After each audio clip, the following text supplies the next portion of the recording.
Welcome to the 21 Lines of Inquiry podcast that's all about helping you discover your UCW, your unique contribution to the world.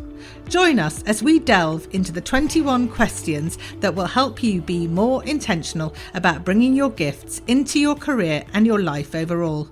So when you're ready, let's get started.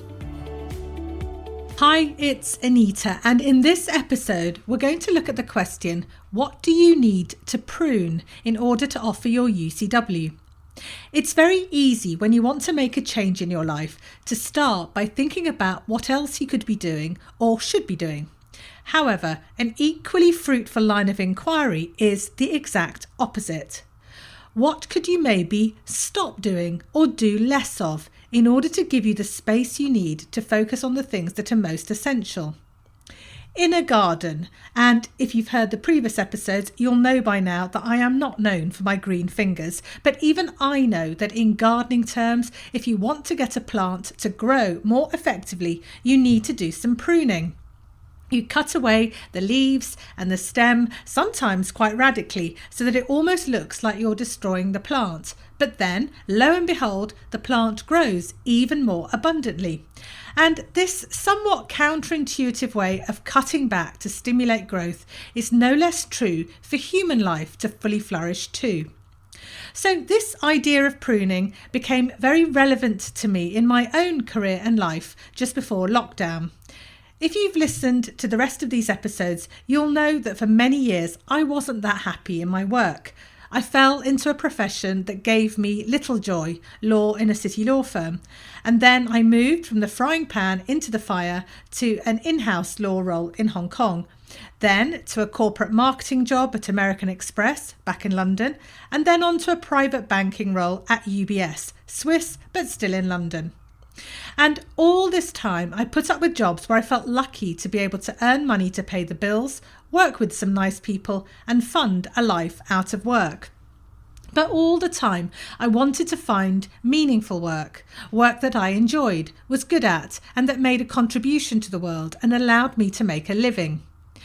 And finally, after many years, I got to the point where I felt I had achieved this in a way that worked for me when I left the corporate world in 2014 and set up my business.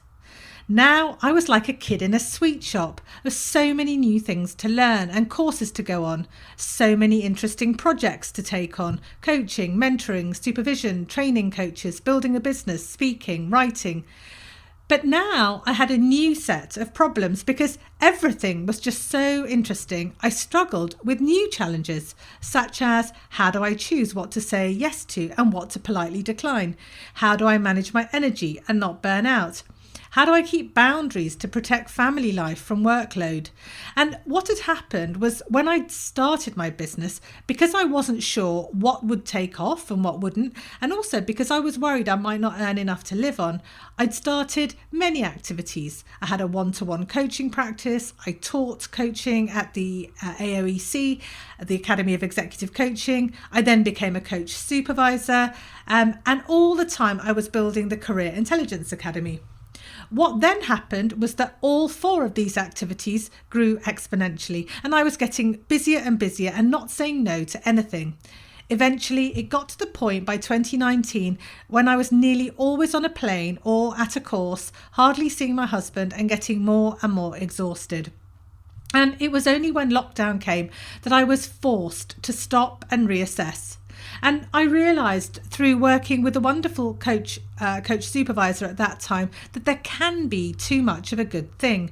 And if I was honest, my real vision and reason for going into business was the career intelligence work. And that was what I felt called to bring to the world.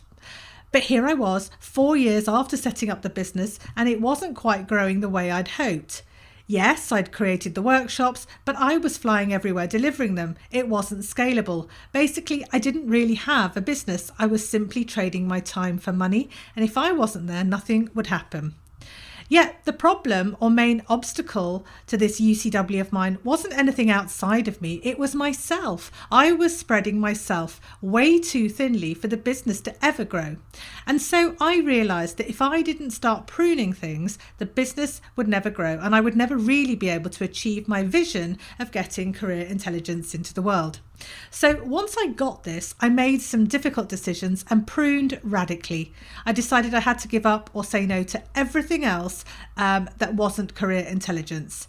Well, 3 years after making that decision, the business has grown beyond what I could have imagined. There are other people working in the business, so I'm not doing everything myself. And many of the products are now available as digital courses that can be sold without me even needing to be there. But none of this would have happened had I not created the time to focus on it. So that pruning was really necessary for me to align more closely with my UCW. The fact is, there are only so many hours in the day, and so your time is not unlimited. Therefore, being intentional about how you use it is critical to being able to offer your UCW. So what about you? Why not take 5 minutes now to reflect on what you could prune in your life? It might be people who you need to set better boundaries with or maybe not see at all. And it might be certain pastimes or tasks or activities, whether in your personal or professional life. Think about what it is that you could do less of or not at all in service of giving you more time and energy to focus on the really essential part of your UCW. And when you're ready, I'll see you in the next episode.